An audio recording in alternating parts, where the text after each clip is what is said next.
Let's make this the openings. Yeah, do you want to make these opening remarks that we talked about?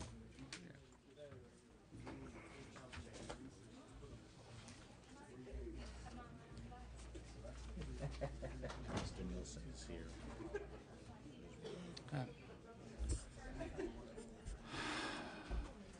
Good afternoon, everybody, and welcome to Budget Subcommittee 4. If I could have a roll call, please. Furutani. Here. Arambula. Here. Brownlee. Cook. Here. Jeffries. Here. Just before we get started, just a quick comment. Yesterday, we opted not to suspend several mandates. One of them was AB 3632 about disabled students, one of those situations where something gets mandated, but of course no money comes along with it. But it's such an important program, we want to do it. But I just wanted to point out that as a part of the new budget plan that the Speaker presented yesterday, we're looking at not only being able to pay for these costs, but also looking at about $1 billion in past mandate payments that we owe to local government, that we want to be able to deliver on that. That's a part of our plan. Wanted to share that with people so we could put that particular votes we did yesterday to a context. So that's one thing we're looking at, and just wanted to share that with folks. And if we could go to the consent calendar, if I could get a motion, please. Thank you very much, Mr. Cook. Seconded by Mr. Arambula. Moved and seconded. Roll call, please. Furutani. Yes. Arambula. Aye. Brownlee. Cook. Aye. Jeffries. Aye. Members, we have several items on the vote-only calendar. We're not going to be discussing them or doing presentations, but we'll move through them. Item 0250, Judicial Branch, issue number 1 is about facility modification funding. It's consistent with what the Senate has already done because we're going to reject this proposal. That's the recommendation. If I can get a motion. So moved. I second it. Can we get a roll call, please?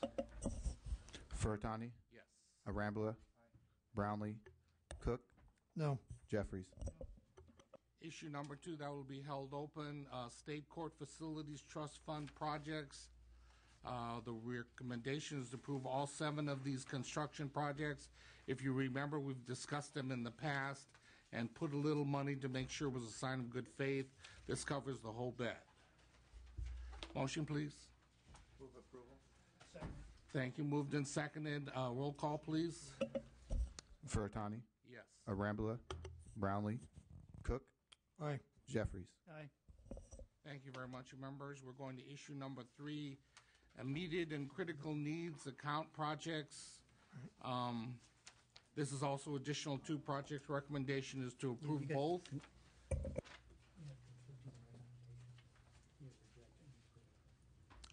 Yeah. We have just. This is wrong. That's what I thought. It's approved with. Motion, please. Sorry about that. I will second. It's been moved and seconded. Roll call. Furutani. Yes. Arambula. Brownlee. Cook. Aye. Jeffries. Aye. Thank you, members. That is out. Now we're going to California Department of Corrections and Rehabilitation.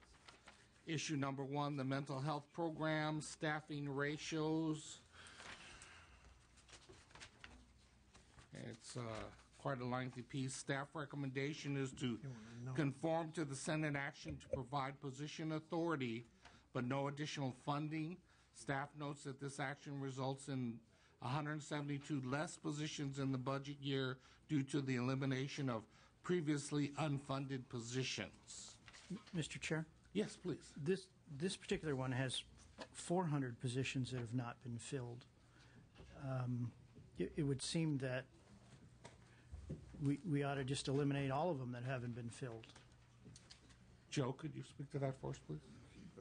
Oh, we have someone here from CDCR.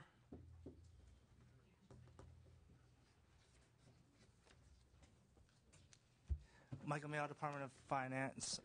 The 400 positions, some of them are receiver positions, so we didn't eliminate them. The 245 positions that are eliminated, those are just the mental health classifications that we are proposing to eliminate with this proposal. Any other information? No, that would be correct. The positions that aren't being eliminated are nursing positions, which are under the control of the receiver, not the department. So those positions weren't eliminated. And in addition, this proposal doesn't address the specific nursing needs for these inmates yet, and we're continuing to look at nursing as a component of our mental health programming.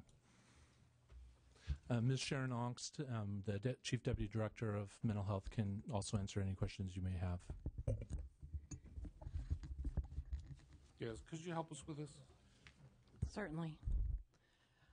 Go ahead. If they're not funded and they're not being utilized, what's the rationale to keep them? The ones that we're asking to be taken down are ones that are not filled and will not be used. But essentially, this is taking the 245. If you take nursing out, that leaves 245. Take out the 73 towards the new staffing plan, that leaves 176 or 172. But none of the remaining have any funding behind them anyways. That's right. You can't fill them. Why would we leave them in? Why would we leave them in? I mean, what's the point of something that's not going to be filled, has no funding? What's the point of keeping it at all? We're realigning our staffing, our entire staffing for mental health. So I think this is the first step towards that realignment and having that position authority as we move forward so that we can obtain funding once we've been able to demonstrate to you that we can perform and based on your expectations. Mr. Jeffries, certainly part of this as well is an effort on the part of the department to demonstrate to the court that we are serious about addressing our staffing issues around mental health. As we fill our positions in mental health, then we'll potentially come forward with a request for funding to be able to fill those positions and at the appropriate time. But the courts have become rather impatient with our lack of progress in addressing some of these issues, and this does demonstrate on the part of the state an effort to continue to move forward. Mr. Jeffrey, there's sort of three players involved in Obviously, this. yes. One, the CDCR itself in terms of going about the business as they have been and need to do. The second thing is what the receiver is recommending relative to what he thinks is going to make it work. And then our staff has looked at it, budget staff, relative to the context of our reality right now, relative to the dollars and cents that we're trying to deal with in the current budget. So with these three points of view dealing with this issue, what we're talking about is what somebody really wants to make it perfect, the receiver, the reality that the CDCR is dealing with relative to their day-to-day trying to provide the services, and then our budget take on it. So it's sort of splitting the baby to a certain degree. So we're not giving them all that they want, what the receiver wants, and we're giving them less relative to the 172. I don't know if that helps at all, but it's a little bit difficult to sort it all out. So that's the recommendation to conform with the Senate action to provide position authority for the realignment, but no additional funding. Staff notes that the action results in 172 less positions in the budget year due to the elimination of previously unfunded positions. I will second that. It's been moved and seconded. If I can get a roll call. Furutani. Yes. Arambula. Brownlee. Cook. No. Jeffries. That will be held open. Issue number 2 is the Coleman short-term and intermediate custody. The issue of number of security staff needed with a lot of these issues of providing services, health services. Recommendation is a reduced position and funding authority in half to 3.4 million and 36.6 PYs to account for offsetting savings that should have been scored in the May revision. This action conforms with the state sentence actions.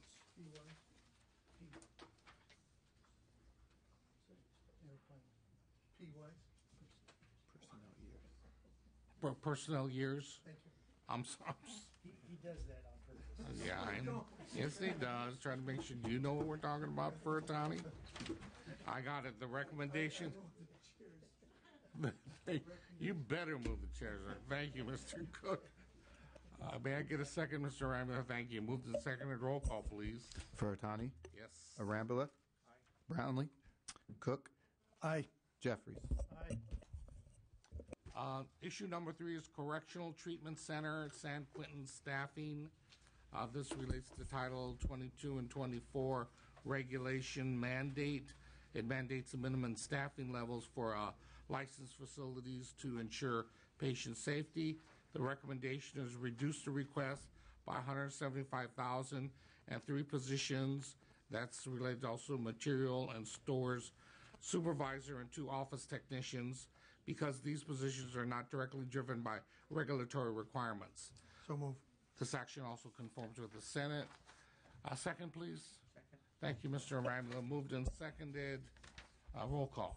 Furutani, Yes. Arambula, Brownlee, Cook, Aye. Jeffries.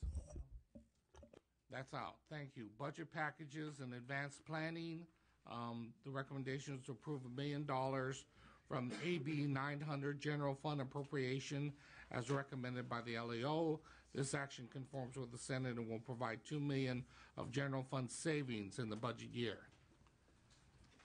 So moved. Thank you. I will second. Moved and seconded. Roll call, please. Furutani, Yes.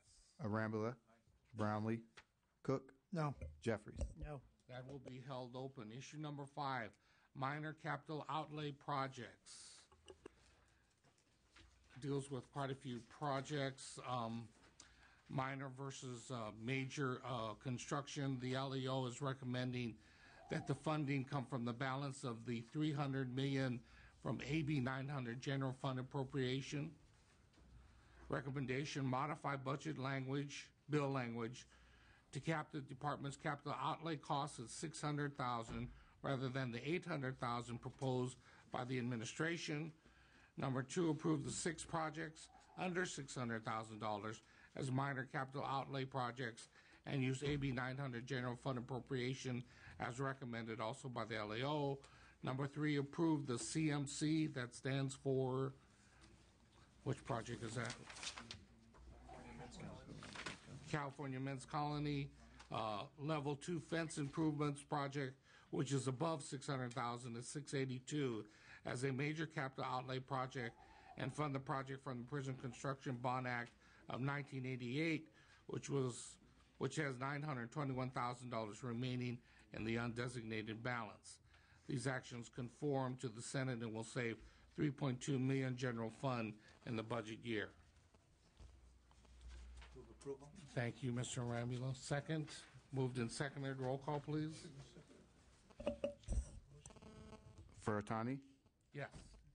Arambula, Brownlee, Cook, Jeffries. Off. Thank you. Issue number 6, members, is IT reappropriation, and the recommendation is to approve this project. Consolidated Information Technology and Infrastructure Program. The recommendation is to approve. Move approval of the request. Second. Roll call, please. Furutani, Yes. Arambula, Brownlee, Cook, No. Jeffries. Members, I'm sorry, Mr. Jeffries, that was a no. That will be held open. Issue number 7 is the Board of Parole Hearings Commissioners. There's a realigning of the commissioners, and the request is to approve. So move. Second. Thank you, Mr. Rhymes. The moved and seconded. Roll call, please. Yes, of course. Yes, I'm sorry, Mr. Newsom. Mr. Chairman, if I might indulge the committee and just comment briefly, I certainly would urge, and it looks like you're headed towards approval. This is a very critical area. At some point, the numbers of commissioners could be reevaluated based on how they are with their backlog, but I would argue they need it now, and they particularly do not need the numbers of juvenile commissioners working because we have so much fewer of those juvenile offenders for those particular types of hearings. And it is a very significant need to return the commissioners' terms to 4 years, which it and all similar positions have historically been. A few years ago, was cut to 3 years. It's been very disruptive of the commissioners being able to do their job. So I urge your adoption. Thank you. Thank you, Mr. Nielsen, and welcome to the committee. We appreciate you being here. Yes, comment from the public? Yes, sir.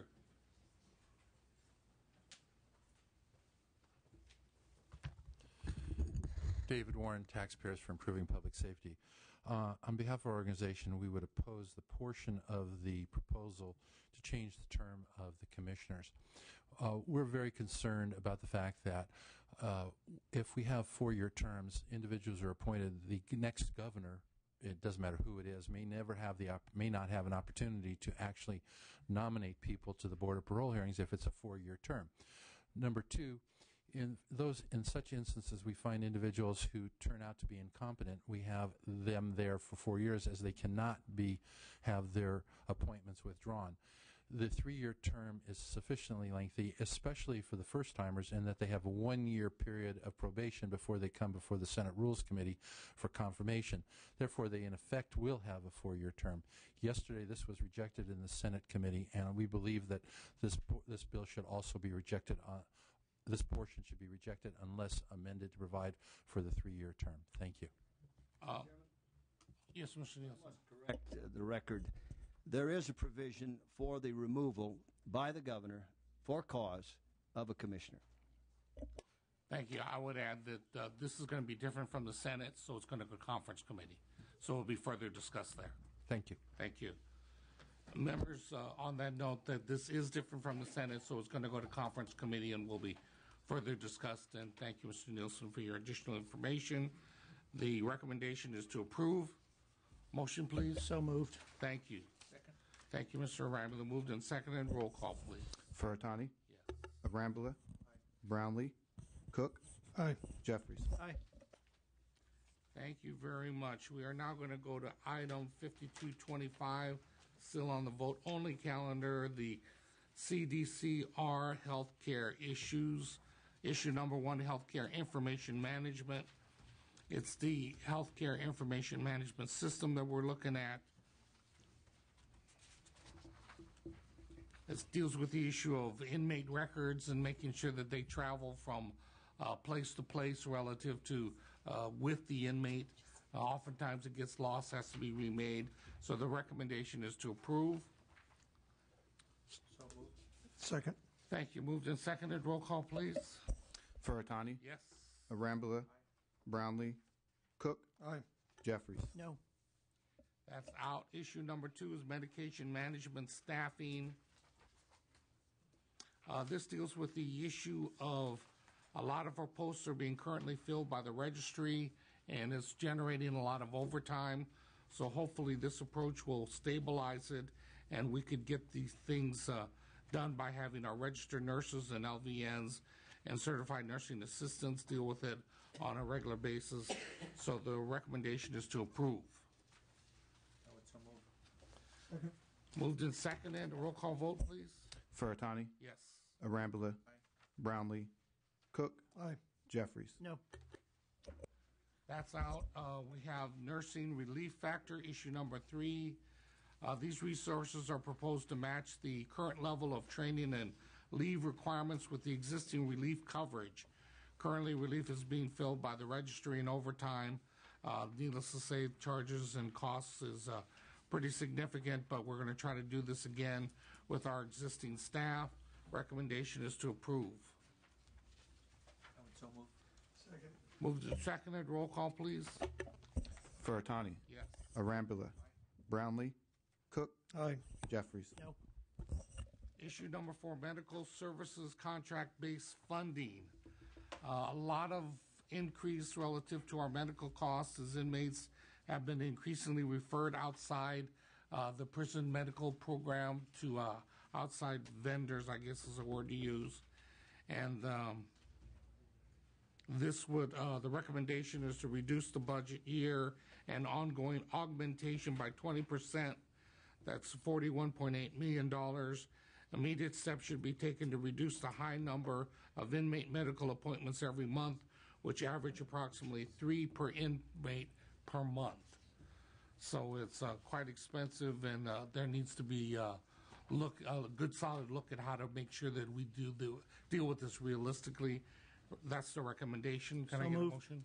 Thank you. Moved by Mr. Jeffries, seconded by Mr. Arambula. Roll call, please. Furutani. Yes. Arambula. Brownlee. Cook. Aye. Jeffries. Aye. Issue number 5 is pharmaceutical and medical supplies. Recommendation is to approve the request. We are going to be looking at the issue of the high level of prescriptions, drugs used, particularly in the area of mental health. That's something that needs to be looked at policy-wise and in the context of the overall medical services provided. The recommendation is to approve this request. Move approval. I will second. Roll call, please. I'm sorry. Furutani. Yes. Arambula. Brownlee. Cook. Aye. Jeffries. Aye. Members, we have issue number 6, which is 19 turnaround plan projects. If you remember when the receiver came and talked about the IT programs that they are working on relative to the CDCR, we acknowledge these are really critical, important programs. He said these are 19 of 43, so he's reduced the number, but relative to our reality in terms of the budget, the recommendation is to adopt the LEO's recommendation to approve the following infrastructure projects and projects that may result in savings and offset project funding by the $45 million already in the base budget. Utilization management is one project. Clinical data repository, second. Number 3 is telemedicine. Number 4 is end user migration of data center to data center. Number 5, the data center. And number 6, network infrastructure projects. This actions provides $90.9 million and 67 positions in 10-11, thereby reducing the budget year request by $144.5 million and 111 positions. Notwithstanding the merits of all the projects, given the overall budget situation, committing to the 19 IT projects for the inmate medical care and cost over that will cost over $800 million and require over 1,100 positions is not something that we can do at the moment. Receivers. Please come forward. Just very briefly, Joyce Hayhoe from the Receiver's Office, and just wanted to reiterate that the 19 projects were critical for us to meet our 18 to 24-month deadline for returning the medical care to the state of California. So to the extent that we are not able to do that, it could protract the receivership within the state of California. As everybody well knows, there's a lot of issues intersecting around this, and we're not saying that these are not critical and important, but our job at the Horseshoe is to look at it in the context of our budget and the reality that we're dealing with. So the recommendation before us, could I get a motion, please? So moved. Moved, I'll second. It's been moved and seconded. Roll call. Furutani. Yes. Arambula. Brownlee. Cook. Not voting. Jeffries. No. That will be held open, members. That is the vote only calendar. Thank you for your attention and concentration. Now we're going to items to be heard. The first item is the California Olympic Training Center, and this is a loan forgiveness program, based upon the organization's inability to pay it back. And the recommendation is to approve. Yes, the loan forgiveness. Are there any questions, members? I'm catching up here. Give me a second.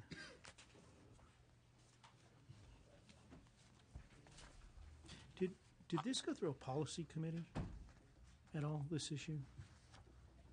No, it did not. It was brought to us last minute here.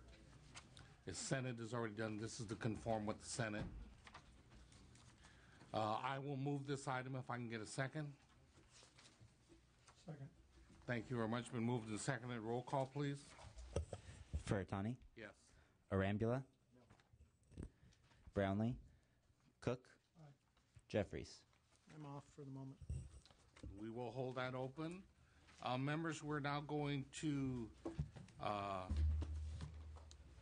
item 5225, California Department of Corrections and Rehabilitation, issue number 1. Just one thing, 1 second.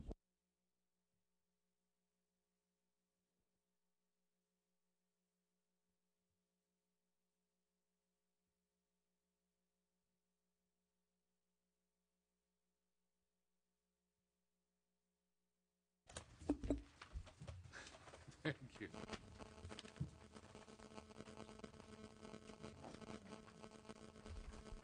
Members, item 5225, issue number 1 is the Division of Juvenile Justice, DJJ, Population Management Solutions and Population Adjustment.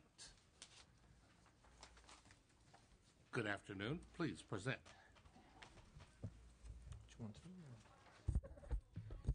Andrew Sharper, Department of Finance. As part Okay, great. Go ahead. As part of the governor's budget, there was a three-prong proposal, and in May revise, that proposal has been revised to now include transfer of the M&E population, and those are commitments that are adult commitments that are housed in DJJ facilities. So transferring those cases at the age of 18. And the second piece is a proposal to realign juvenile parole. And now as parolees exit juvenile facilities, they will go to the counties to be supervised. And that's where we're at with this proposal. Okay, it's a part of a realignment for the DJJ. Yes, sir. Well, and just to be clear, as part of the May revision proposal, we're also withdrawing our proposal to limit the age of jurisdiction for DJJ to age 21, and also the proposal to limit or eliminate time ads, largely because the Division of Juvenile Justice has already greatly restricted the use of time ads, reduced them by well over 50%, and increased the number of time credits given to our wards by over 300% over the last year. So it's no longer necessary to propose that as part of this proposal. Thank you. Questions, members? The recommendation to is approved. I'm sorry. A question, Mr. Chairman. The cost of housing a juvenile in a state facility is what? The current average cost is around $225,000 per ward. Okay, thank you. Someone from the public want to speak? Welcome. There you go. Craig Brown for the California Correctional Peace Officers Association. I want to reluctantly support the administration's withdrawal of the time ad proposal. We think you need a carrot and a stick, so this proposal, their withdrawal keeps that in place. On the juvenile parole transfer, we're strongly opposed to that provision.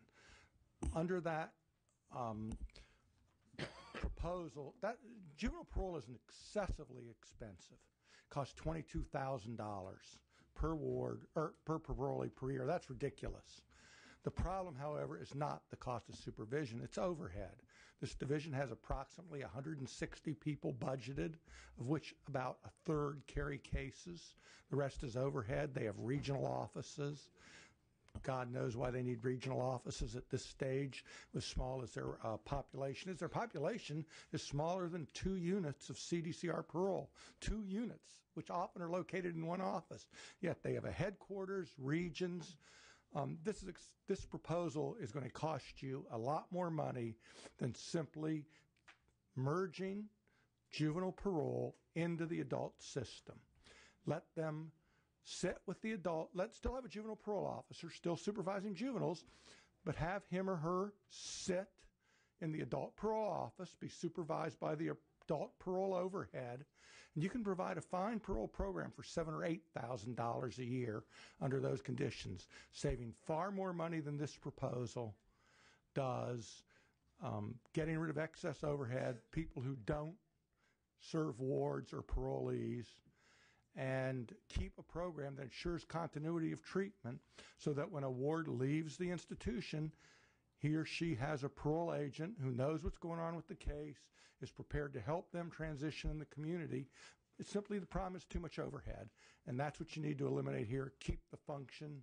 We recommend you keep the function with the CDCR. Take advantage of the reorganization wasn't real good, but one advantage is you have the ability to co-sit these people in the same offices, supervised by the same person. Thank you, Mr. Brown. Your point's well taken.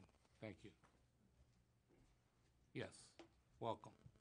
Thank you. Good afternoon. My name is Glenn Backus. I represent the Ella Baker Center for Human Rights Books Not Bars project. Represents approximately 1,500 families of youth incarcerated in DJJ currently or recently. The families of incarcerated youth have the same desired outcomes as law enforcement, that their kids not get in trouble after released from this system. In response to the governor's May revision, we'd like to say that we support the elimination of time ads, which was in the January budget. Time ads should be eliminated through statute. This House has already passed AB 999, which does that. Provides a incentive system where youth can earn time credits and lose them for failure to behave according to institutional standards. It's a superior discipline system to the one that's currently in place. In regards to transferring youth to adult prisons, we strongly oppose this. Any minor savings hardly measures up to the suicide risk and violence risk of putting young people into our overcrowded CDCR. Realigning parole, we are neutral at this time on this proposal. We are meeting with the families to see what their response is. We think it has promise if implemented correctly, but we need to have more information from families as well as from counties. In terms of funding through either VLF or general fund to counties, we support increased funding to county probation, which handles by far the most youth that are adjudicated. And in terms of the use of lease revenue bonds to increase funding to county probation, we support that as well, but we believe that new money should come with heightened standards and better outcomes. I would only end by saying that we continue to support closure and realignment of the DJJ population to counties, as has been recommended by the LAO, the Little Hoover Institution, and Books Not Bars for years. Thank you very much. Thank you. Yes, welcome. Good afternoon, Mr. Chair and members. Elizabeth Howard Espinosa on behalf of the California State Association of Counties. I will limit my comments to the proposal to transfer supervisorial responsibility for DJJ parolees to counties. We do not have a specific position on this bill. It's still under analysis. I would just point out that as we entertain this discussion and others along this vein, when counties took on additional responsibilities for the non-707Bs, those sort of lower-level offenders in the DJJ system, as a result of SB 81 in September 2007, roll the clock forward 3 years, county probation departments are in a much different place. We have experienced 2 to 3 years of very bad budgets. So part of our analysis and part of the discussion, I would think, would need to be, do counties have the capacity to take on that additional responsibility? That is not to say we're not willing to talk about it, but that is one element that will need, is deserving of further discussion. Thank you. Yes, welcome. Good afternoon, members. Karen Pank on behalf of the Chief Probation Officers of California. I would echo some of the comments that Elizabeth Howard just made on behalf of the probation departments. This proposal needs to really be looked at in a larger context. Some of the other items that have been proposed and discussed as part of May Revise, ensuring stable funding as part of our JJCPA and our CAMP fundings that is currently in the May Revise as a continuous appropriation going forward, the $502.9 million.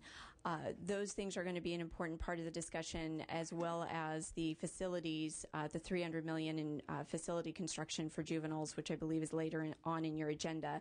I just bring it up as it has to have a larger context as part of the discussion, and we're willing to continue that discussion and have a little more detail as to how some of that jurisdictional changeover may take place if we decide to go that route. So thank you. Thank you. Since this is going to be the last meeting of this committee for this cycle, and I've been using the excuse of being a new chair, I commit not to use this anymore after today. But I am the new chair. And this issue of DJJ and the issue of prisons and law enforcement and so many other things being discussed in the context of budget is a little ass backwards as far as I'm concerned. We need to have discussion on policy, and candidly, I'm going to recommend to the Speaker that the Public Safety Committee is not the place where that discussion gets done. Usually we're talking about who gets in prison or in this situation, and it doesn't talk about what happens once they get here. There's DJJ talking about alignment, talking about strategies. This is a really critical policy discussion and debate that shouldn't be driven just by dollars and cents.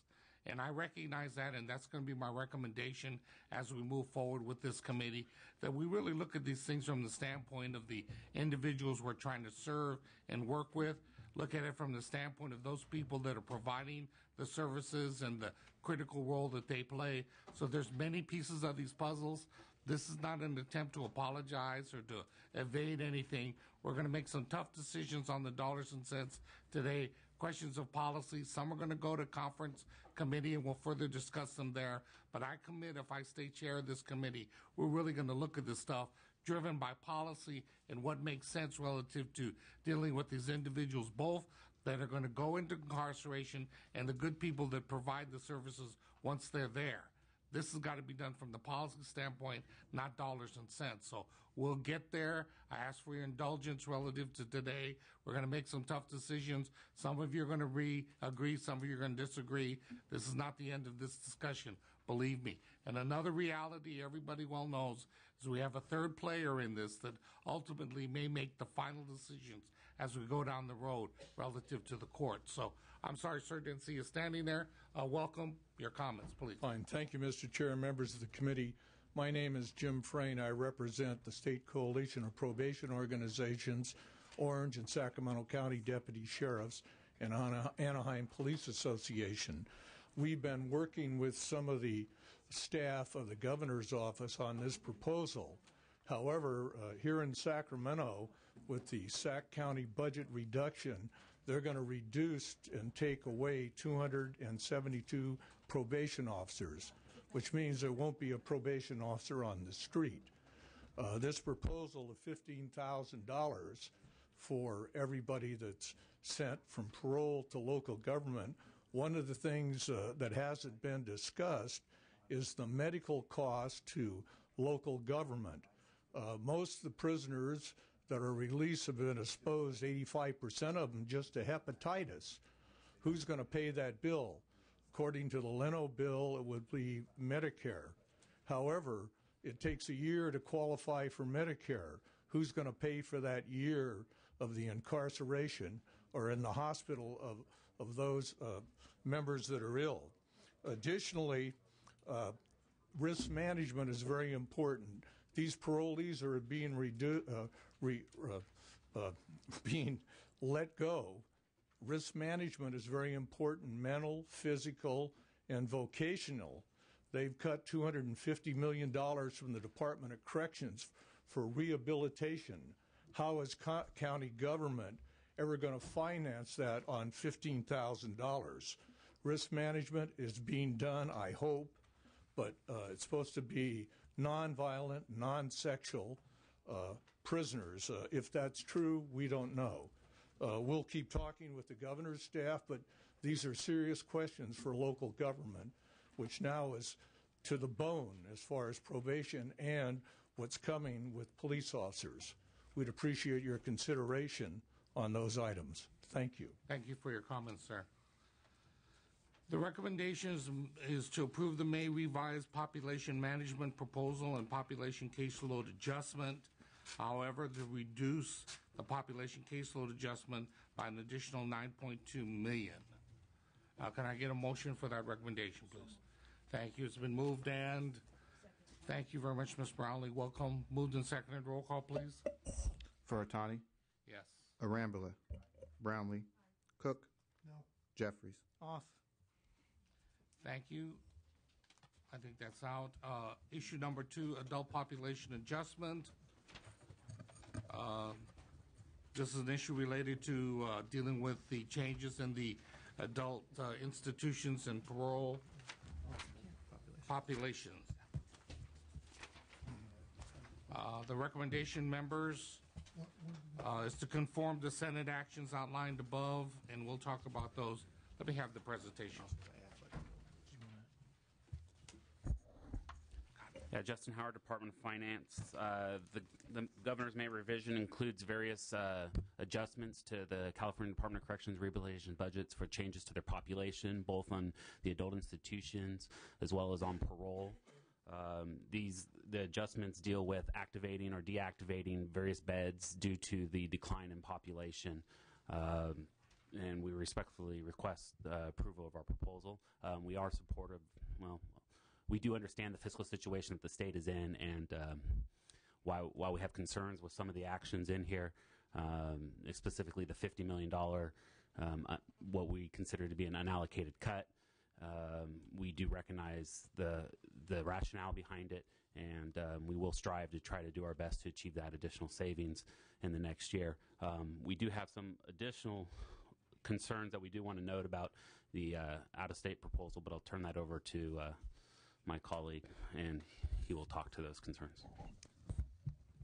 Yes, we do have concerns with the denial of the expansion of the out-of-state proposal because the administration and the department needs this extra flexibility at the higher level inmates that these beds would offer. Mr. Chair, Dave Lewis from the California Department of Corrections and Rehabilitation. To echo the Department of Finance, we definitely understand why the committee would like to look at some reduction options.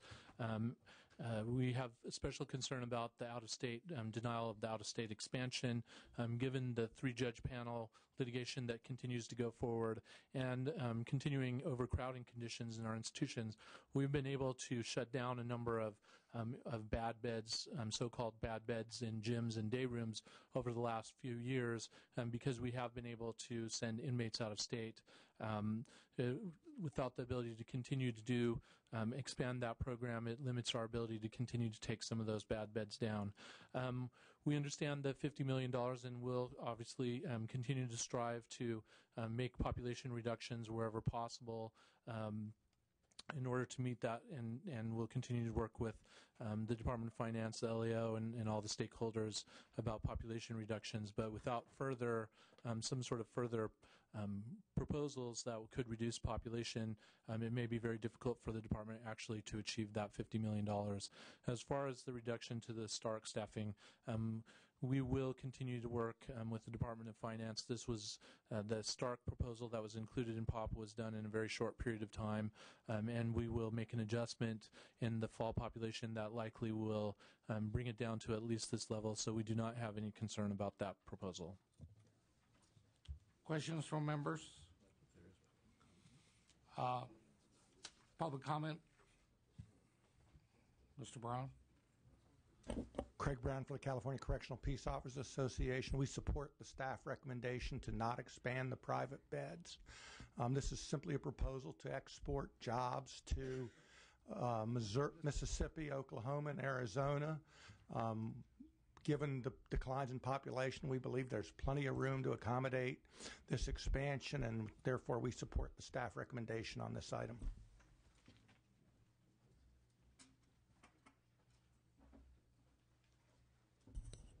Yes, go ahead, please. John Kern, a correctional educator from the department, wanting to remind the body here of the $250 million worth of cuts to the rehabilitation programs that have brought them to an unacceptable low level, and want to remind the body that it would be inappropriate to take any of the unallocated $50 million proposed here out of those aspects of the budget, particularly with the new models that have been just now beginning to roll out and need to be studied for their effectiveness. Thank you for your comment. Members, the recommendation is conform to the Senate actions outlined above. That's in relationship to the legislative population reforms, STARC activation, and out-of-state expansion, which would result in general fund savings of $61.7 million compared to the governor's May revise. However, add budget bill language outlining that further reductions to rehabilitation, academic, and education programs within CDCR shall not be made for the 2010-2011 fiscal year. That's the recommendation. May I get a motion, please? Thank you, Mr. Ramula. Thank you, Ms. Brownlee. Second, moved and seconded. Roll call, please. Furtani? Yes. Arambula? Brownlee, Cook. Aye. Jeffries. Thank you, Mrs. Jeffries. Issue number 3, that's out. Issue number 3, Reentry Court Diversion Program. And this is a reduction from the establishment of a pilot drug court program in San Diego County for parole violators convicted for new crimes. Yes, sir. This proposal would allow the department and in concert with the San Diego District Attorney's Office to divert some new parolees onto programs. And we think this is a very exciting program that points to the future of cooperation between the department and local law enforcement entities in order to reduce costs of corrections and provide programming to parolees as appropriate. And we ask for your vote. Yes, Mr. Nielsen. If I may, Mr. Chairman, I have no opposition to this as a pilot, but I would encourage the legislature to not get too enamored with this. This is staffing up in an area that could be all over the state. We would be staffing up in county after county. You really don't need this. The Board of Parole Hearings can already do this very thing. Something I'll speak very briefly about in a little bit, something called suspended revocation could accomplish a similar purpose. With programs that are available in a partnership between the board and the local communities, I think most of this can be handled within the board's existing authorities, and you don't need the new one. But it's worth taking a look at. Drug courts work. Just to clarify, though, these particular parolees we're talking about in this program are not revocations. They're actually parolees that would have a new term committed by the court and not by the Board of Parole Hearings. Questions from the members? The recommendation is to approve, but increase net savings by $166,000 by reducing position authority from 3 positions to 1 position and approving only 200 hours of overtime on a one-time basis. In addition, adopt the LEO's recommendation to approve this proposal on a 2-year limited term basis and adopt supplemental report language requiring the department to report on program implementation and outcomes. May I get a thank you. Moved and second. Roll call, please. Furutani. Yes. Arambula. Brownlee. Cook. Jeffries. That's out. Thank you very much. Issue number 4, Local Public Safety Block Grant Program.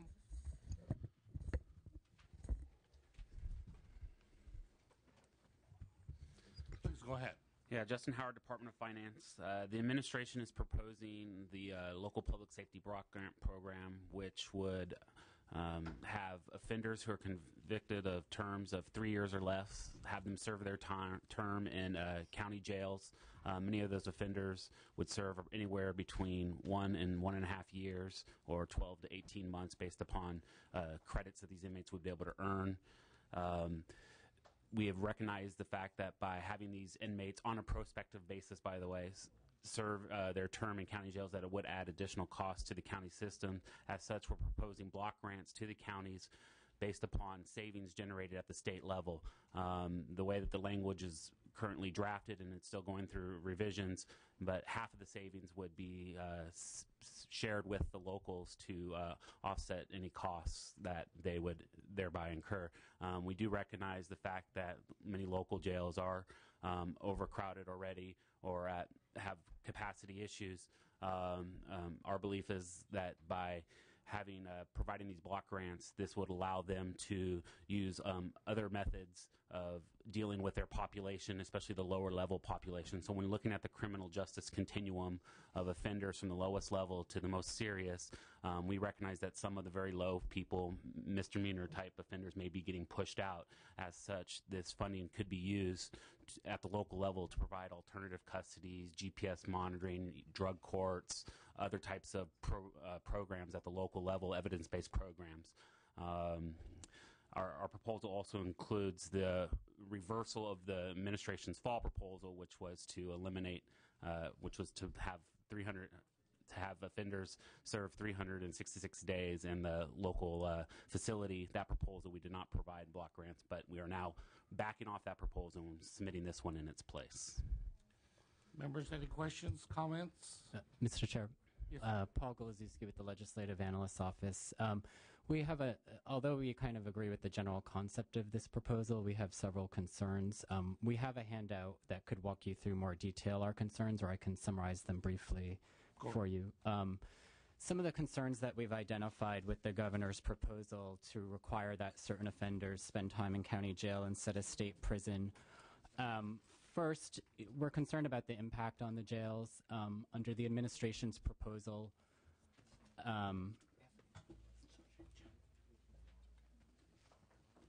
sorry, the sergeant's distributing the handout now. Under the administration's proposal, if you look on page 2, you'll see the bullets that I'm speaking from. All of the funding that they are sending down to the counties would go towards county probation. However, there would be an impact on county jails, and we think that that's a concern that the block grant is not really targeted properly. We also have some concerns about the basis of calculating the block grant amount. They're simply suggesting to take 1/2 of the state savings, but we're not sure if that would actually correspond with how much it would cost the counties to deal with these offenders. We also have some concerns about how the proposed block grant program would overlap with an existing program that provides incentive grants to county probation. And so we're trying to work through the language and see if there's any way that could be strengthened so that county probation isn't receiving funding twice for the same offender. If you go to page 4 of the handout, it has a couple of our suggested recommendations for how to approach this proposal. And you could, first you could change the number or the types of offenders affected. For instance, if you limited it to offenders who have shorter sentence times, say 16 months, it would lessen the impact on county jails. You may also want to examine some existing jail construction funds that have been appropriated through AB 900 to see if there's a way to use that funding to alleviate the impact on county jails. We think that you should consider providing counties with more flexibility in the funding. As I mentioned, under the administration proposal, all of the funding goes towards probation, but other county agencies may be affected. We think that you should consider modifying the funding formula to something simpler. We also think that you may want to provide counties with funding in the budget year, which the administration's proposal does not provide. Their block grant funding starts in the year after the budget year, 2011-12. And we think that you also should ensure that there's no overlap with the other probation incentive program that I was referencing earlier. So those are our recommendations, and I'd be happy to answer any questions. And Mr. Chair, can I just add a couple more points? The way that the language is drafted is that the probation department, in consultation with the local public safety group that was established through SB 678, would determine the allocation of fundings. So not all the funding would technically go to probation. It would be dependent upon this group and how they decide to best use this funding. This group consists of everyone from probation, sheriffs, city police, city managers. It also includes mental health people, program people. So it's a very diverse group who will determine how this funding will be used.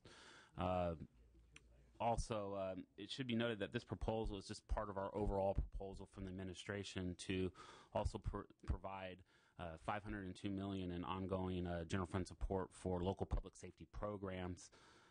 We recognize the fact that the VLF is expiring. We want to provide some assurance to the local public safety groups out there that there's some ongoing support so they can plan appropriately in the future for dealing with potential of these offenders. Chuck, could you take it outside or disrupting my meeting? Also, as noted in the agenda, there is the administration is also proposing $300 million in lease revenue funding for additional capacity.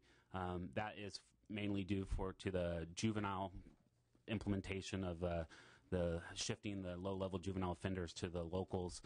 This would provide additional funding for them. Our understanding is that when we initially provided capacity funding to the locals for dealing with juvenile offenders, that it was insufficient to cover what the actual needs were. So we're coming back and recognizing the fact that they needed additional capacity for juvenile offenders. Members, let me share with you that the recommendation is to approve both the local public safety block grant request and the request to remove the governor's budget felony prison term proposal. We're going to score the same savings in the Senate, but we are going to have the wording and the policy issues go forward to the conference committee. Some of these issues raised by the LAO and some of the explanations relative to CDCR will be hammered out there more so we can work some of these things out. So I would recommend that we approve this and get it in the conference committee, and we'll sort out some of these other issues. If I can get a motion to that effect. Moved in seconded. Roll call, please.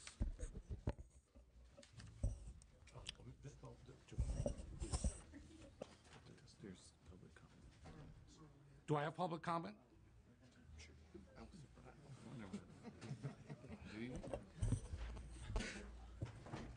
Good afternoon. I'll be brief. Please. On behalf of the Ella Baker Center for Human Rights, we support the chair's recommendation that the fiscal be keyed.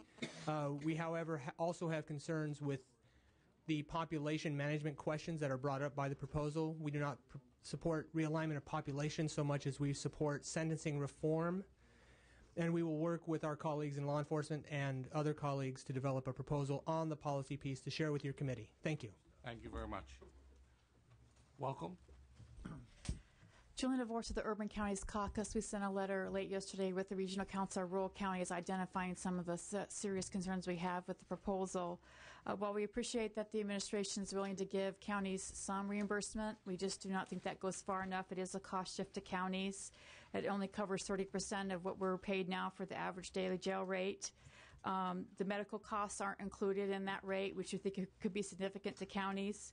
Reimbursement process goes to probation and not to jails, as indicated by the LEO, and it's a one-year delay to counties to get any money.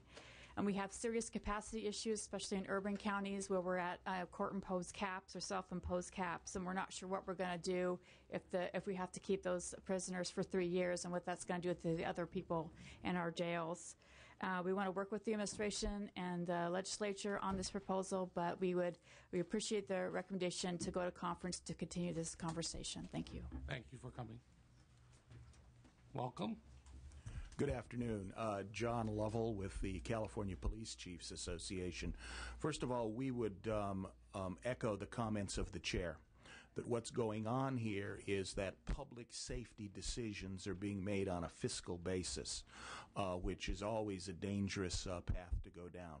Secondly, absent from the LAO's comments and absent from the discussion is any focus on those entities who will bear a huge brunt of these policy decisions, and that's frontline in the streets law enforcement. And if you'll notice the comments of the LAO, other than some brief mention of a county-dominated local committee, there's no discussion of monies going to frontline cops who are going to be dealing with people in the streets in between their meetings with their probation officers. And it's important that probation get funding. It's important that jails get funding. But frankly, $11,500 per person is not sustainable for any one of those three elements, much less three. We recognize, however, that there are going to have to be corrections cuts.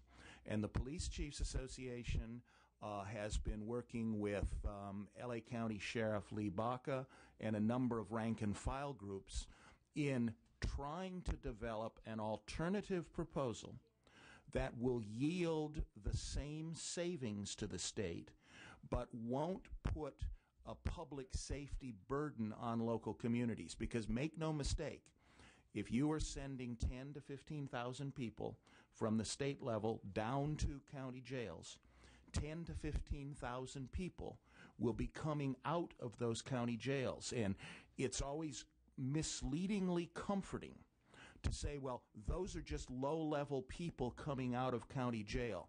I would urge you not to fall into that trap.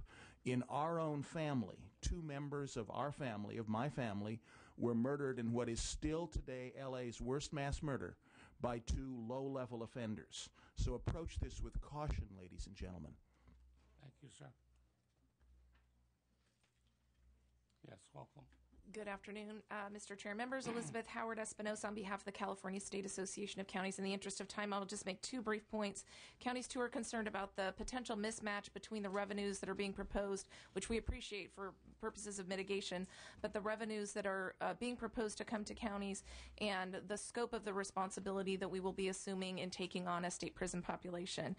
Secondly, the success of this proposal is entirely dependent on the jail population profile, and we are concerned that there could be scenarios, probably very likely, particularly in the urban areas, where we physically do not have the people to push out to accommodate the state prison population. So those are among the issues that we will be interested in discussing as this goes to conference. Thank you. Thank you. Good afternoon, Margaret Dooley-Samueli with the Drug Policy Alliance. I'll also keep it short.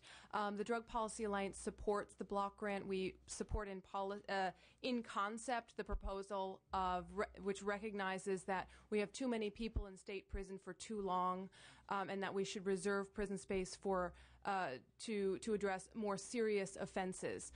That said, the proposal as currently written is very problematic, and we support the recommendation to hammer it out in conference committee. We're concerned with questions about custody, who's responsible for health care, and access to rehabilitation programming, substance abuse treatment. We do support keeping people at the county level. We do support making sure that the county has the resources to provide services to them. We believe that it's not only the criminal justice side that needs those services, but substance abuse and mental health treatment services as well. Thank you. Thank you. Welcome. Thank you. Mr. Chairman and members, Nick Warner on behalf of the California State Sheriff's Association. I represent all 58 elected sheriffs. I want to be really brief. The committees, I think, handled it exceptionally well. The current proposal on the shift from prison to jail isn't workable. It's not manageable. We're committed to working with the legislature and the governor to improve it. I just want to reiterate a few key points that are raised in the LAO's analysis. Jails are not designed for these longer-term commitments. Many jails are at maximum capacity. The proposed block grant target is too narrow. I would add on to the points raised by the LAO, change the number and or dramatically reduce or eliminate the number of types of offenders affected, re-examine the local jail construction program, and reduce potential overlap with the probation incentive program. There's some really good suggestions in here. I don't agree with all of them, but I agree with a lot of them, and I appreciate the way the chair and the members have handled it. But I just want to be clear, the current proposal does not work on the jail side. Thank you very much. Thank you very much. Yes, sir. Yes, Jim Frayne representing the Deputy Sheriffs of Orange, Sacramento County, Anaheim Police Association, State Coalition of Probation Organizations. We want to cooperate in solving the economic crisis we have, not only in California, but in the counties. There are 32 jails in this state that are under court orders for no inmates. So when these inmates go to a local jail, what happens when they have inmates that are already there? They got to, again, release, excuse the expression, bottom feeders. Well, when you start releasing people without probation officers and police officers on the street, the incident of crime may go up. And I mentioned earlier that we're not going to have any probation officers on the street in Sacramento County. The County of Sacramento is proposing doing away with 142 deputy sheriffs. So without probation officers writing reports for the courts for sentences, the courts shut down. With the increase in crime that's going to happen, are you going to add judges, DAs, public defenders? None of that is in here. Rehabilitation, when you release somebody from county jail, unlike the state, when they get out of prison, they get $200 and a ticket. When they get out of county jail, they get $0. And when you mass release all those prisoners, the incident of crime, I hope, doesn't happen. But we want to work with the administration and the legislature, because government's primary function, besides education, sewers, and all the other things in schools, is public safety. Thank you. Thank you very much. Yes, welcome. Hello, Mr. Chairman, members of the committee. Steve Kawamura on behalf of the Board of Supervisors for Los Angeles County. We appreciate what the legislature's tried to do in the past to make the criminal justice system more efficient. We've cooperated, and we think we have some great success with the 707B issue and SB 81, and we're looking forward to working with the legislature and the state on the SB 678 on the felony probationers. But right now, the way the current May revised proposal is, it doesn't work. A couple facts: we asked our folks to take a quick look at the proposal, and one of the issues is that, as you know, we have a population cap like some of the other counties. And we also asked the district attorney to look at the convictions for felons with a 3-year sentence or less. We estimate approximately 13,000 convictions occur every year. We know the numbers don't match up, but we think that the numbers that were proposed by the administration might be a little on the low side. Our sheriffs tell us that 90% of the people currently in our jails are pre-sentencing people waiting trial. They're not filled with misdemeanors, so we're going to have to radically change the way we do business. We asked them, the sheriff's office, to estimate what the cost it was to retain this new population. We came up with a cost of $130 million, so that's a hit to our county. And on top of that, there's no offsetting $11,500 until the second year, so we're going to absorb all of that cost. In the discussion in the committee, they talked about allocating the $11,500 to the probation services and to provide services to some of the people who are under supervision. Interestingly enough, if the group of people who are sentenced to the 3 years, if we decide that the most appropriate place for them to be in is in supervision or under GPS, we will lose our $11,500. So we think that there's a disincentive. And also, finally, we would say that with regards to the AB 90 jail bonds, that right now the way the language currently is that we are unable to qualify for those bonds, and therefore make it very difficult for us to expand our jail capacity. Thank you very much. Next witness. Karen Pank on behalf of the California Chief Probation Officers. We appreciate kind of the direction and really the new dialogue that we think has been opened up under the May revised proposal, which for the first time looks at impacts of some of the decisions that might be made at the state level with the state population. Of course, we echo a lot of the concerns that were just stated here previously.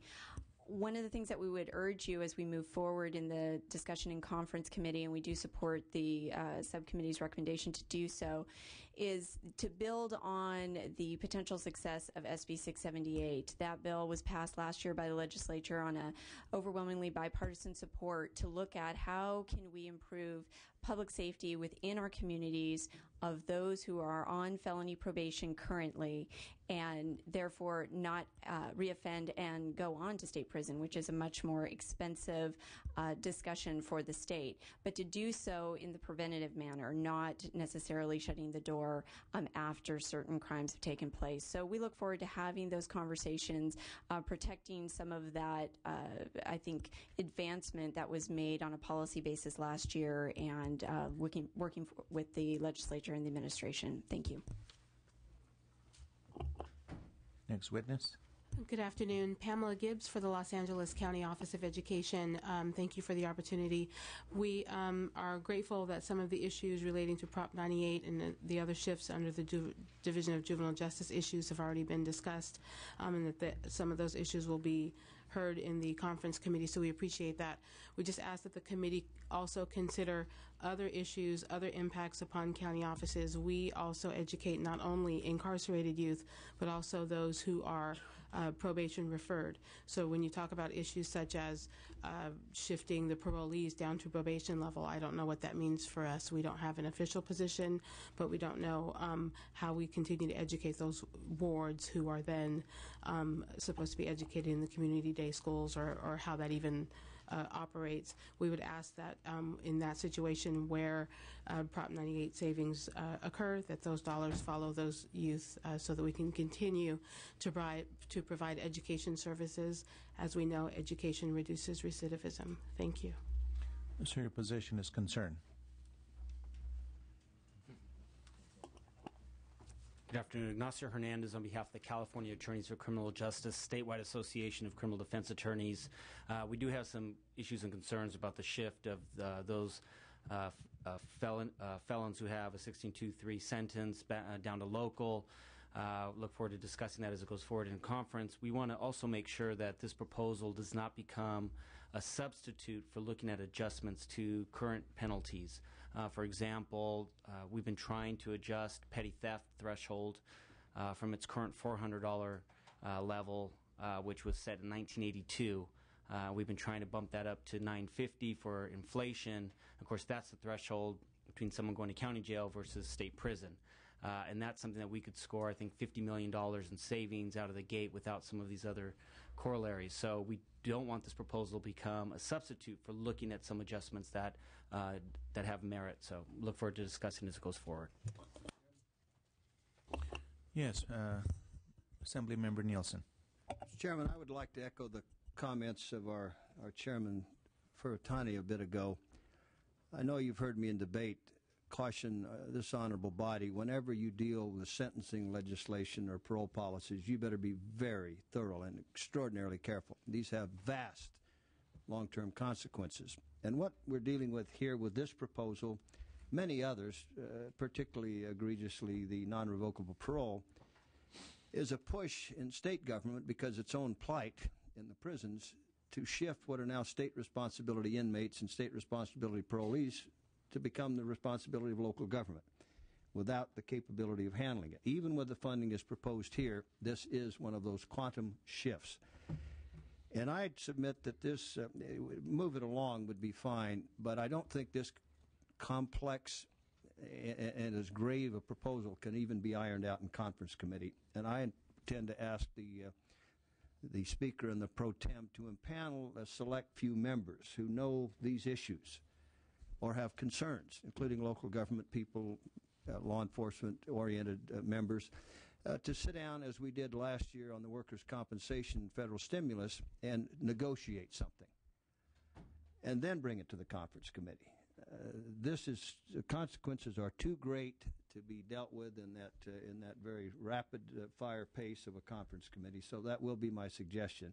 This has extraordinarily significant consequences. There may be some merit in it. Particularly, the good part is that there's some funding, but the long-term assurance of that funding is another matter of great concern to local government. Thank you for allowing me, Mr. Chairman, to just observe.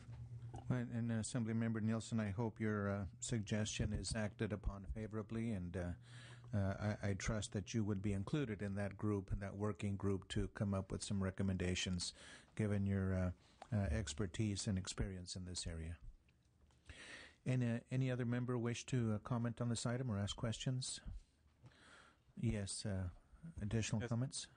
Yes, sir. Chris Leaf, Department of Finance. There's a third item within this issue that hasn't been discussed yet, and that has to do with the design build, allowing counties participating in the AB 900 and SB 81 construction programs to use design build for their projects.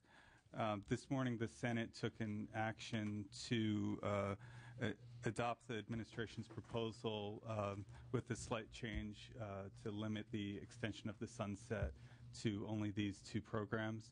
And I would urge this committee to take the same action. Well, if I understood Mr. Furutani correctly, we need to take an action that is slightly different from the Senate so that it can go to conference. At least that was my understanding. So whether it's this difference or another difference, that there needs to be something that differentiates the Assembly and Senate positions in order for it to go into conference and further discussions. Thank you, Juan. Back to the recommendation. Do we get a motion on the recommendation or still testimony? Just really quickly. Thank you. It's my first time.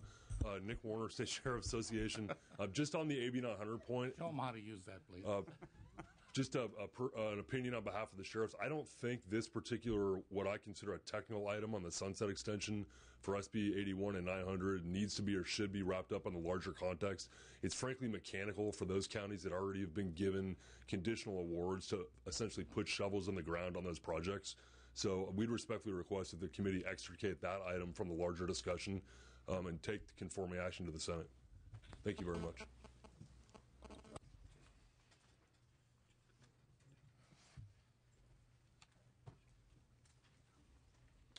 Members, let's just go back to the original recommendation. Approve both and the local public safety block grant request and to request to remove the governor's budget felony prison term proposal. As I said, we're going to score the same amount as the Senate, but in terms of policy language, that's going to go to the budget it's going to go to the conference committee. Thank you. Moved and seconded by Ms. Brownlee. Roll call, please. Furtani, Yes. Rambula, Brownlee, Cook, Jeffries. No. That's out. Members, issue number 5 is the vexatious litigants and the individuals that I see missed. Thank you. The issue of tying up the courts with a lot of frivolous litigation, and I really welcome Assemblymember Nielsen coming here today. Appreciate you. If you could present on the bill, you're welcome. Thank you, Mr. Chairman. And I might go back just a moment to the reentry court. I'd reiterate my position that the pilot is okay in San Diego, but don't get too enamored about a statewide expansion and the building of bureaucracy. I reread the documents. It does deal with parolees, and the Board of Parole hearings can handle that. Now, if I've just read all the documents. The vexatious litigant, there are a vast number of inmate lawsuits and appeals, always. And the desire is not to cut that out. But in civil law, we have designation of vexatious litigants, and there are consequences for that. There ought to be here within the prisons as well. There's already government code provision, so we don't have to change any law to do that.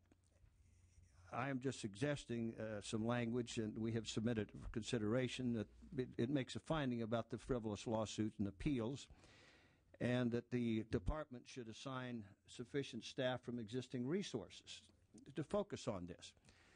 They can't target them all, but they should target a few of the particularly egregious ones and then initiate the particular reference to the court where the judge can make such a finding, if cause is there, deeming such individual a vexatious litigant and requiring them a loss of work time credit and possibly paying of litigation cost. That would be at the discretion of the judge.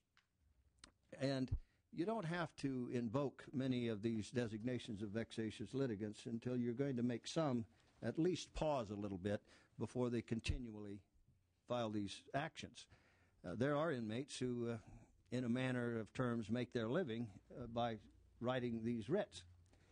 And there are others on the outside who are pretty prolific at it as well. So I would ask to consider this additional, the language, just suggesting we utilize existing government code provisions and existing resources. And towards that end, for about 6 years, I have tried to get the creation of a litigation prevention unit in CDCR. Unsuccessfully until last year, and in our budget conference committee, language was adopted and a unit is now created, such a unit. Redirected attorneys. We didn't hire new people. And so this litigation prevention unit already in effect could perform that function. So I would anticipate no cost, but I certainly could anticipate some savings in the millions, not in the billions, but in the millions. Members, any questions? The recommendation is to approve this trailer bill language that was referenced by Assemblyman Nielsen. Can I get a motion to that effect? Moved by Ms. Brownlee, second by Mr. Arambula. Roll call, please. Furtani. Yes. Arambula. Brownlee. Cook. Jeffries. Aye. Thank you very much. Thank you very much, Mr. Nielsen. Could I raise just a couple of other points for consideration? No, I got them very quickly, sir. Well, no, I won't waste your time. You're really busy here. These are items I'll bring up a little bit later. It's not formally on the agenda, so I'll not indulge it. Thank you for your courtesies. Thank you, Mr. Nielsen. Yes, sir. On the language that was just voted on, just to go on the record right now, this is the first time we've read the language, so the administration at this time doesn't have a position, but we will definitely go back and look at the language and see whether or not we believe this will be something that we can do. Okay, thank you. Yes. Excuse me. Yes. Go ahead. Sorry, my colleague, Mr. Howard, hasn't seen the language, but I've seen the language, and we had already indicated that we don't have any significant problems with it. Appreciate it. Thank you very much. I'm sorry, Mr. Nielsen, if you did have some pertinent issues you wanted to raise, but this is not the time for a policy discussion. Well, they have budget implications, Mr. Chairman, and I'd like to at least acknowledge that I've discussed them. Several years ago, I also worked with the Office of Managed Care to come up with an idea of a PPO or HMO for inmates. There was no purchase in that within the administration until recently, and there was no interest in Federal Receiver selling. But Federal Receiver, now I have an elderly moment here, current receiver, he has liked the idea. So I've got a bill, and it's on suspense and approach. I hope it does move ahead. Had we created such a PPO HMO concept, at least the level of care for inmates would have been established reasonably, and I think that that would have been very helpful and saved us a lot of money in terms of the quality of health care in our institutions would improve, but it couldn't be just whatever a Federal Receiver by the day decides it is. So that I'd like to have introduced prospectively into the discussion in the budget, because I think it could have significant implications, maybe as a part of an amendment to a trailer bill. And I am offering up some other ideas to non-revocable parole, which it will end once there's enough blood on the streets. And one of the ideas, and I mentioned it a bit ago about these not in custody cases that could save some substantial time, where the inmate will not be occupying a local jail cell. They could be in the community, but they then have to come before the board. We have to work that out. And then in substitution for the non-revocable parole, what we call bank parole supervision, which in essence is low to no supervision, but supervision with consequence, search and seizure, revocation options, and intervention for those who would need help. That coupled with something called suspended revocation, where the parolee is found guilty of revoking parole, but instead of being put in custody, they're put in the local program, their sentence, if you will, suspended. If they goof up, they just come right back into custody. But those are two things that would be good alternatives, I believe, and money savers. I just wanted to bring that to the attention of the committee. And thank you, Mr. Chairman, for your time. Thank you very much, Mr. Nielsen. Members, we now go to item 0250, the Judicial Branch. Issue number 1 is trial court funding. What? Got it.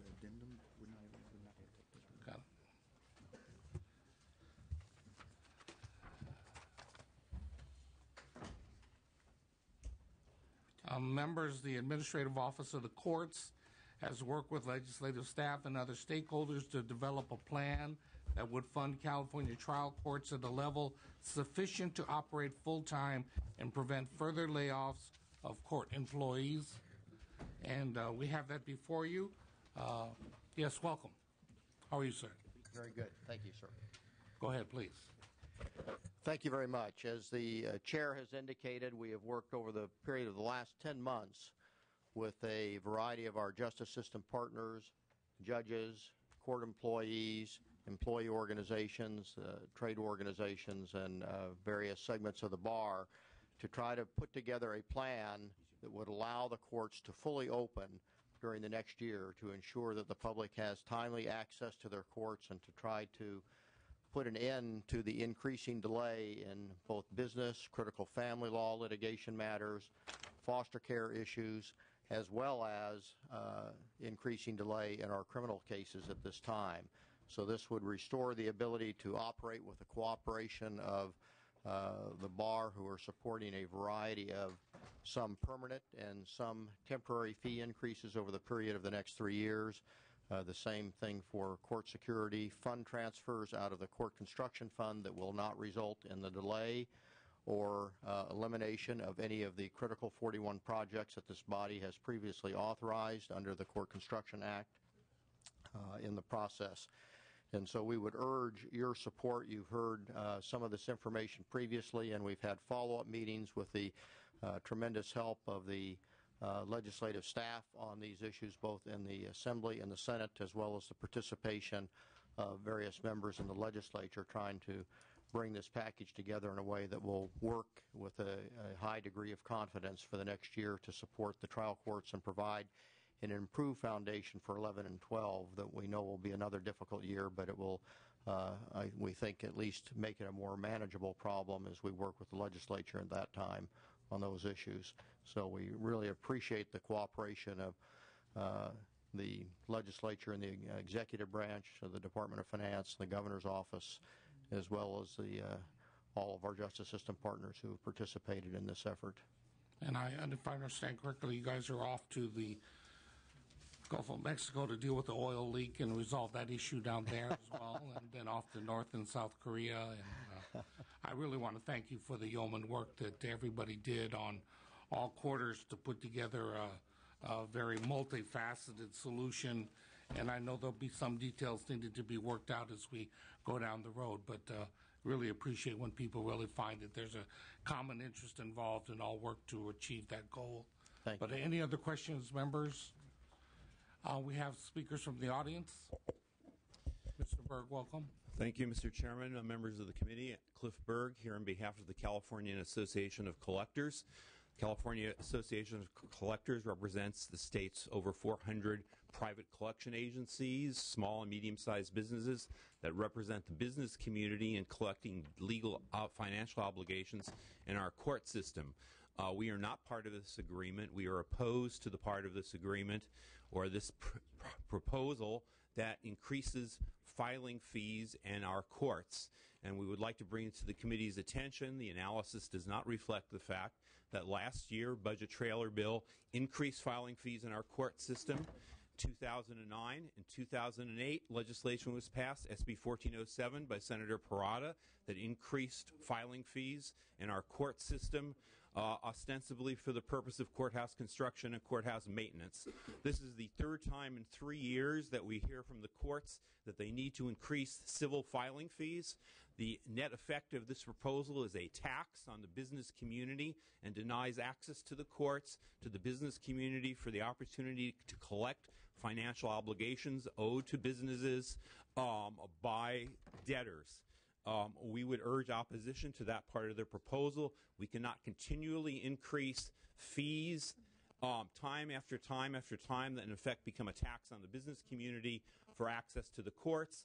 Our members are extremely concerned that the repeated increases have not been reflected in any kind of maintenance of service on the civil side, and that in fact these fee increases have not resulted in any maintenance of service or access to the courts on the civil side, and that these fee increases seem to disappear into the court system without any maintenance requirements in terms of those civil services.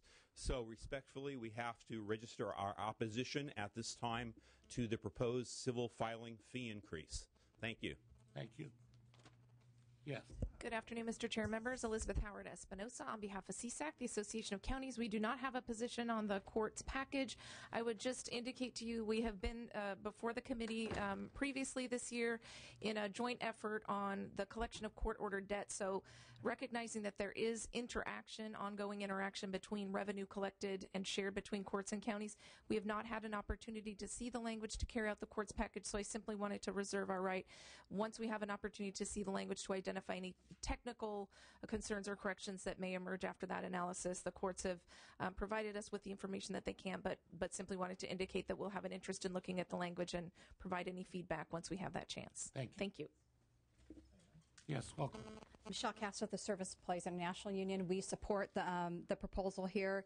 It is a byproduct of months of conversations of all the parties. It's not perfect. It's a compromise. So some portions people are happy with, some people are unhappy with.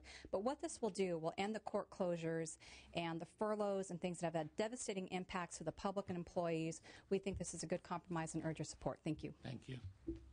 Yes, sir. James Norman on behalf of the American Federation of State, County, Municipal Employees. I align myself with the comments of Michelle Castro with SEIU. Say the proposal is balanced, keeps the courts open, allows the civil courts to operate as well as the criminal courts to keep our community safe. Thank you. Thank you. Yes, sir. Mr. Chair and members, Pat Moran with Aaron Reed and Associates representing the Orange County Employees Association. We support the deal, keep the courts open, and we encourage your aye vote. Thank you. Thank you. Yes, sir. Welcome. Thank you. Ignacio Hernandez, on behalf of the California Attorneys for Criminal Justice. We are the statewide association of criminal defense attorneys. We do support this package with the trailer bill language that has been proposed. Thank everybody for all the hard work. It is a compromise. Everybody feels a little bit of pain, but we'll keep our courts open. So we want to thank everybody for that work. And then also on behalf of the California Federation of Interpreters, we also support the package. Thank you. Welcome. Thank you. Good afternoon. I'm Nancy Drabble with Consumer Attorneys of California. We also do support it. There are going to be very serious filing fee increases, as was indicated by the previous speakers, even though those will be difficult to absorb. Nevertheless, they're absolutely critical in order to have access to the courts for criminal defendants, but also for people who have civil cases. And we do expect, with the amount of money that's been produced with this package, that the court should be open. We shouldn't have any more closures. And we do expect that there will be language in the trailer bill that will make it clear that there would be a positive effect on civil cases and that they would also be able to have their cases heard. Thank you very much. Comments from the members? Questions? Yes, Mr. Jeffries.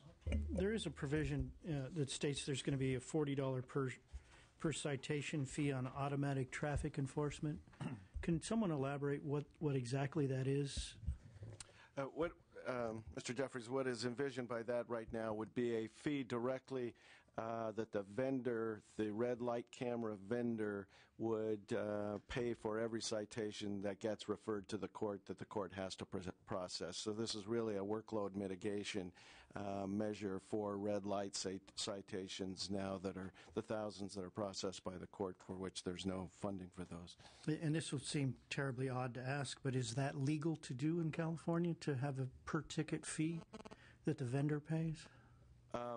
Well, certainly as the vendor does not negotiate their agreements locally based on the number of citations. So this is focused on citations that are being processed by the court, so per citation. So it's not a vendor revenue piece. It's in fact a piece of the solution for covering the costs of processing the citations that are generated by red light cameras. If the vendor is in a contract with the local government agency to provide this service and this fee is imposed by the state, how is that fee collected by the vendor then, or how does the state supersede that existing contract?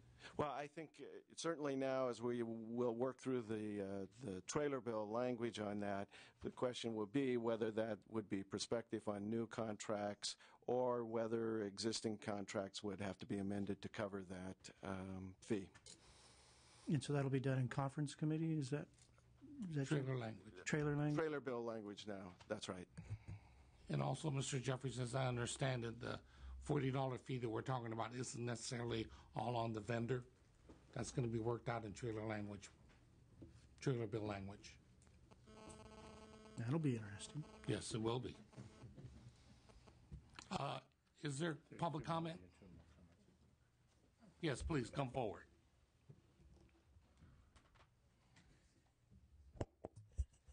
Chris Kahn, representing American Traffic Solutions. I just wanted to say that we are on the $40 fee. We want to work towards a workable solution. Our concern was if it's just on the vendor, it's going to jeopardize the amount of funding that goes to the state, county, and cities as part of the program. It looks like there's going to be changes, and we look forward to working towards a workable solution. Thanks.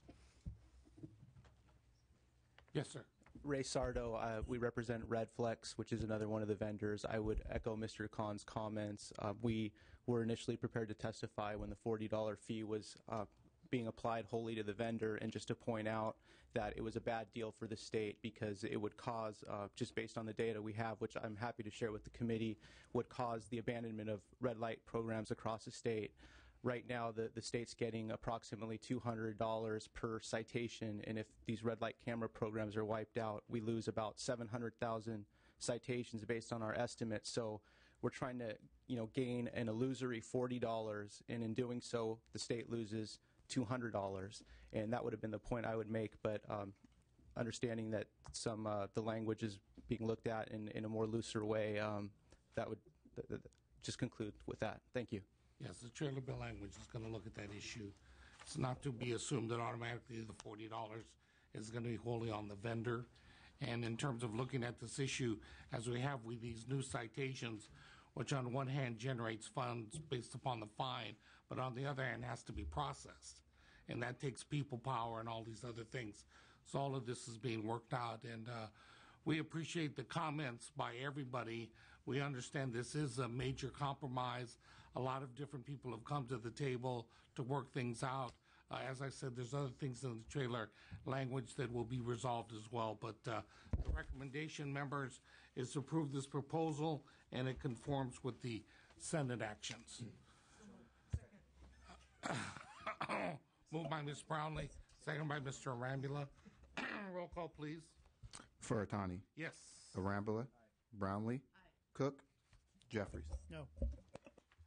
Thank you. That is out. Members, we have issue number 2, automated speed enforcement. It's proposed a new revenue source generated from penalties imposed on drivers who are caught speeding through the use of automated speed enforcement systems.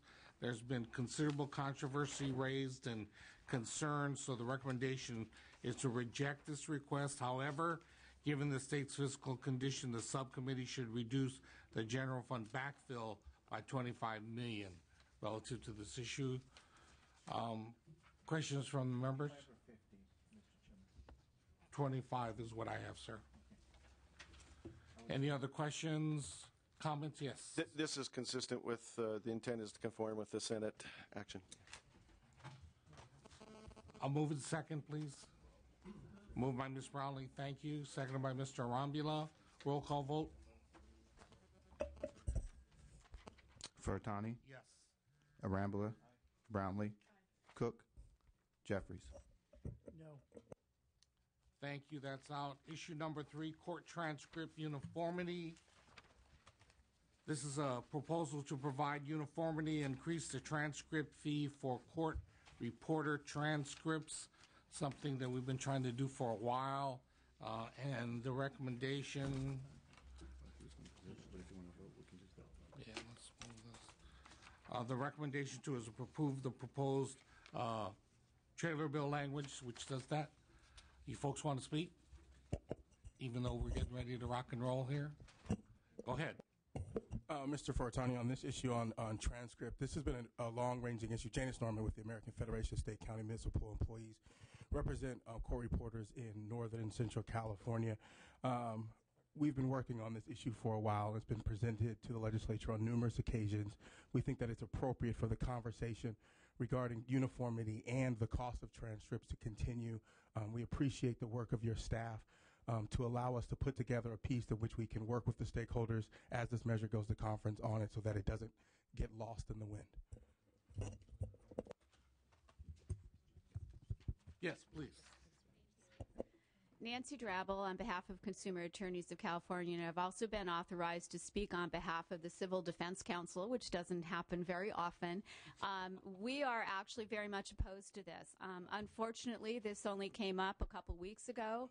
We only heard about it then. We have not had any opportunity to review the language. It was the subject of discussions 2 years ago. We would be glad to engage in discussions with the stakeholders, but do not believe there should be an attempt to put it into conference at this time. It would actually increase this cost to the state by $17 million a year, so that would impact the court budget in the wrong direction. And our members are the ones who actually pay for these transcripts, and it would be a very substantial increase in costs when we have just agreed to pay over $51 million in additional fees of another sort. So while we're happy to talk about uniformity, there is no consensus. There is very substantial opposition to this, to be considering it as part of the budget at the last minute. It has not been part of the extensive discussions that have occurred over the last several months. Thanks. Thank you.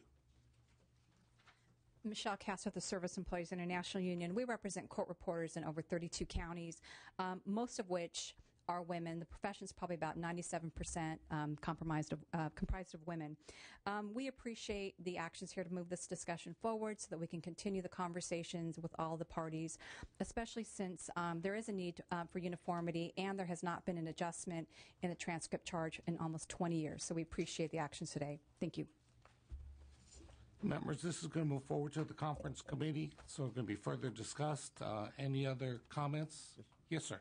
If I may just briefly, We certainly support uniformity, and we've worked closely with the court reporters on the previous proposals in this process. But we are concerned about the significant cost increase, even though it won't be effective for several years, but it grows to $17 million a year and then increases by the COLA after that, and also places on the court an increase of 50% for the daily transcripts that the state has to pay for the transcripts for the defendant, for the prosecutor, as well as for the court in that area. And in the family law area, it does raise a lot of questions, since in 90% of the cases, one party at least, and in some cases both parties, are not represented, presumably pro per, and who will have to pay these increased costs. So we do support getting to uniformity and would support some process to look at this and to try to come back with the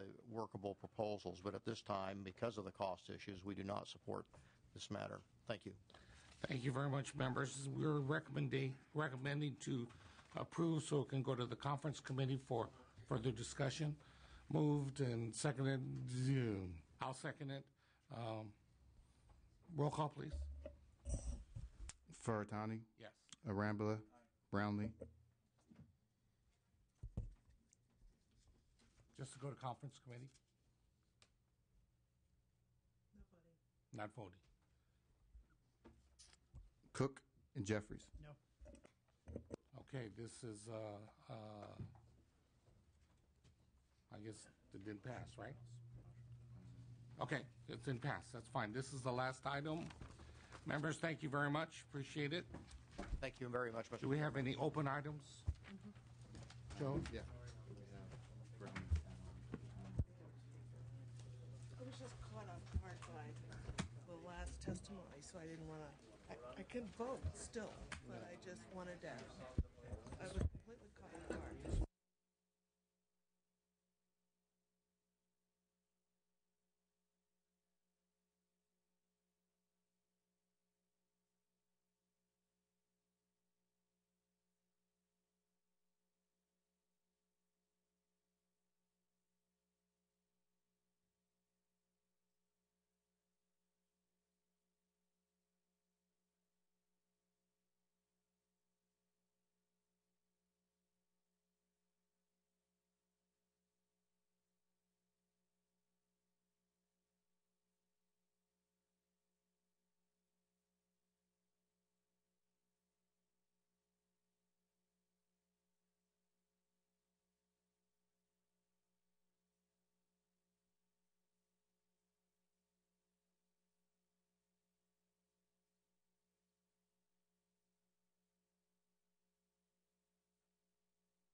We're lifting a call on some of the items. We are lifting the call on.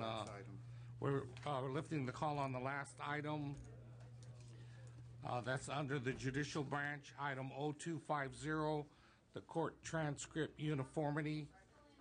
Brownlee? Brownling's in change of vote to aye, so it passes out. And other items that are open? Yep, we'll go back through. So, consent calendar, vote is 4-0. Chair voted aye. Brownlee?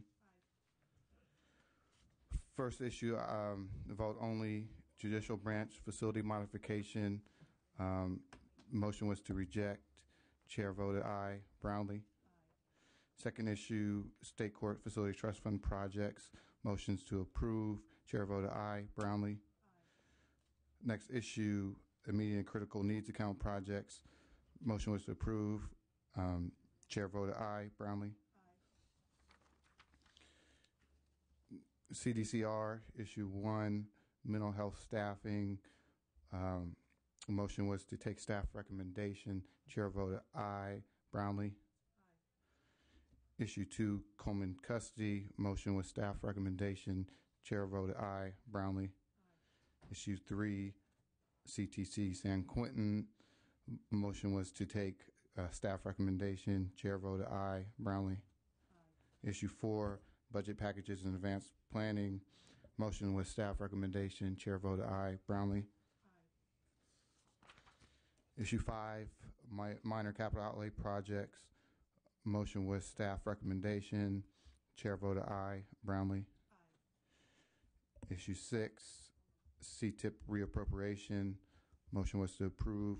Chair voted aye. Brownlee. Issue 7, Board of Parole Hearings Commissioners. Motion was to approve. Chair voted aye. Brownlee. CDCR Healthcare, Issue 1, Health Information Management. Motion was to approve. Chair voted aye. Brownlee. Issue 2, Medication Management. Motion was to approve. Chair voted aye. Brownlee. Issue 3, Nursing Relief Factor. Motion was to approve. Chair voted aye. Brownlee. Issue 4, Medical Service Contract. Motion was to take staff recommendation. Chair voted aye. Brownlee. Issue 5, Pharmaceutical and Medical Supply. Motion was to approve. Chair voted aye. Brownlee. Issue 6, 19 IT projects. Motion was to take staff recommendation. Chair voted aye. Brownlee. Issue 1 for Olympic Training Center loan forgiveness. Motion was to approve. Chair voted aye. Brownlee.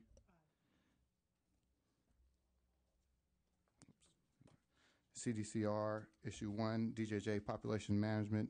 Motion was to take staff recommendation. Oh, we got there. Sorry.